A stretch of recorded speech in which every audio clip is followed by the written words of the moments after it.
my goodness. Wow. Okay, Bobby V, No. Lewis Brinson, Will Middlebrooks. Have you ever?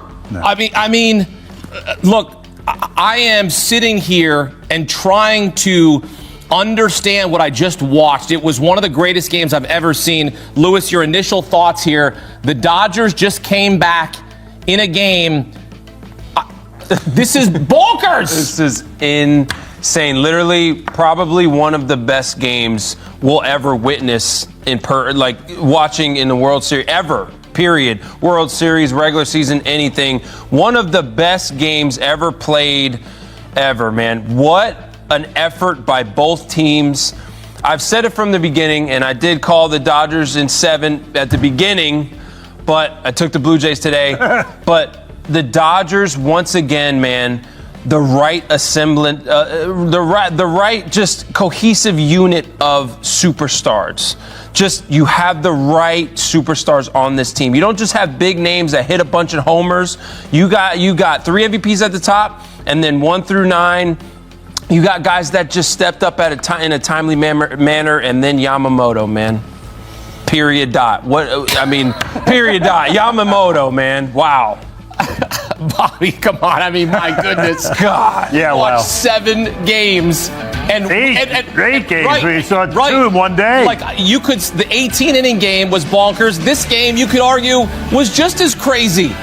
Yeah, but you know, I think it's usually the team that plays the best, not the best team that wins.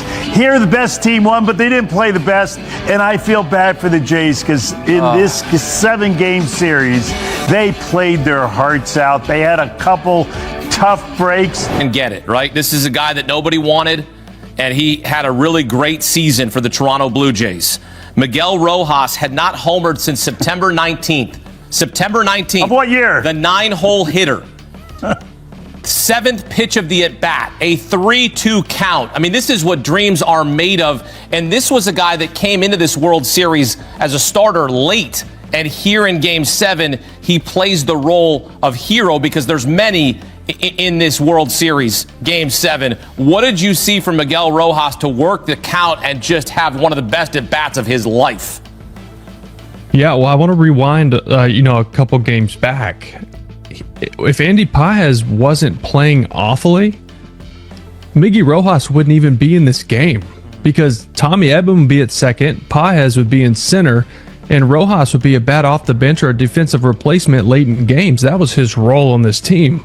But they didn't want to start Alex Call in center field. They wanted more experience, and Doc Roberts went with his gut feeling of, I trust Miguel Rojas, and that's why he's on this team. That's why he's on the roster. That's why he's going to start these last 3 games of the World. Grind out his career to this point. He made it into this one moment, right? Everything before this in his career is gone forever. This is the one moment, right? You hit this homer to tie this thing up when the Dodgers had no business winning this game. And then that's the biggest swing of his life he'll ever take. His play in the bottom of the 9th where he stumbles and still fires a strike to the plate, and Will Smith almost didn't touch home plate. Listen, as a former teammate of Miggy Rowe, Miggy Rowe deserves this. Miggy Rowe is an amazing big leaguer. Miggy Rowe works his butt off.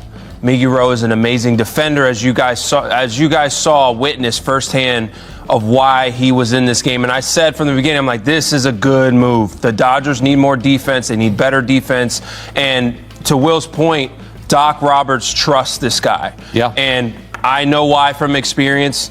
He works his butt off, man. And everything that he has gotten up to this point, he deserves because he works his butt off and he plays for his family. He wears his heart on his sleeve. He plays for his kids. He plays for his wife. And this guy deserves this moment, man. I'm really, really happy for Miggy. I'm, happy for the Dodgers. I do feel terribly for the Blue Jays, but at the same time, Miggy Rowe, what a moment, man. And again, as a former teammate, I say congratulations, man. You deserve this, buddy. Yeah, and he was in there because of his defense. Yeah, it was better. Yeah. But he was in there because of his attitude. Yep. He was in there because Dave Roberts knew that team of all-stars, of MVPs, of super players needed him in the lineup. And We talked about how bottom of the order production was something the Blue Jays were elite at. Yep. It wasn't something we saw throughout this series from the Dodgers, but Miguel Rojas hits the game-tying home run in the top of the 9th inning. I mean, this is just ridiculous. And then, look, Toronto had the bases loaded with 1 out in the bottom of the 9th, no run scored. Then the Dodgers had the bases loaded with 1 out in the top of the 10th and no run scored.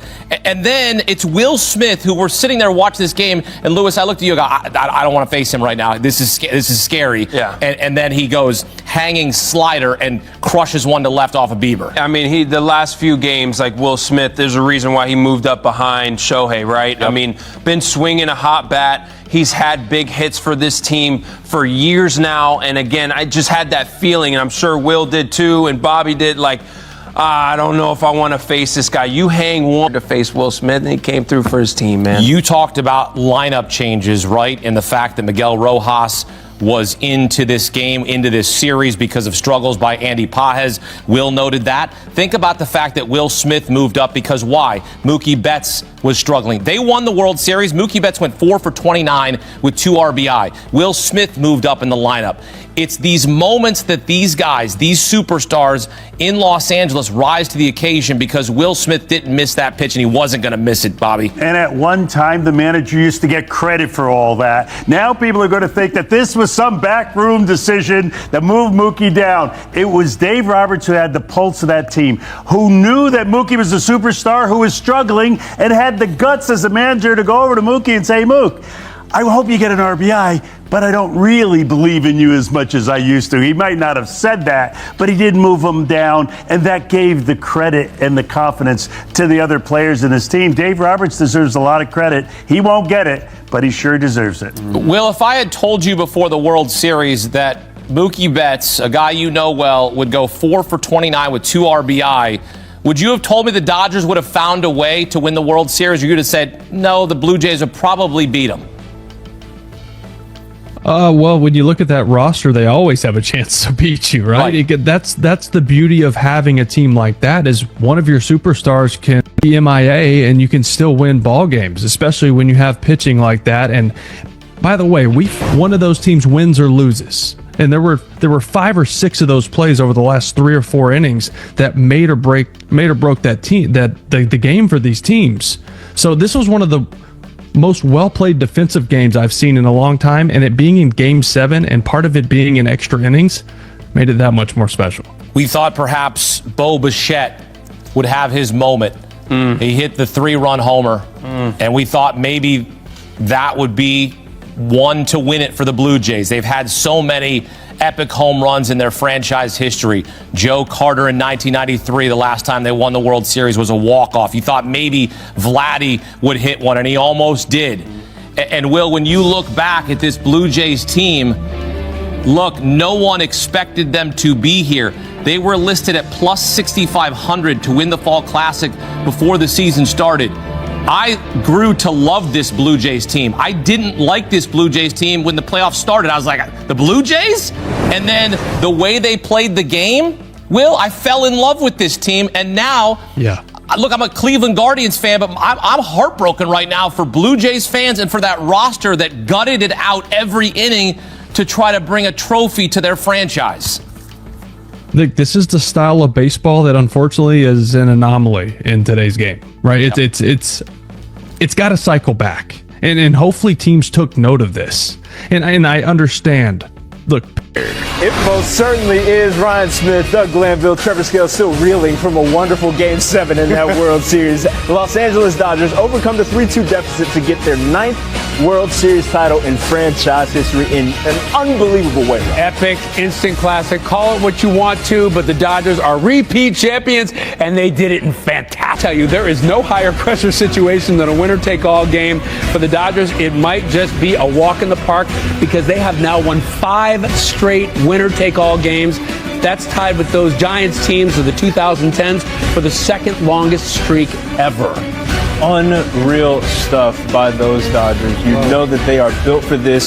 Series by series, it became evident throughout this postseason. Doug Glanville still here with us on Sports Center. Well. And just the championship medal, where did you see it most from this Dodger squad? Well, you see it in their starting rotation, their pitchers. And, there was a little bump in the road somewhat when earlier in the series, the Blue Jays were out pitching them to some degree when you talk about the starters. Blake Snell was kind of struggling, but Yamamoto was that anchor. He became the de facto ace of this.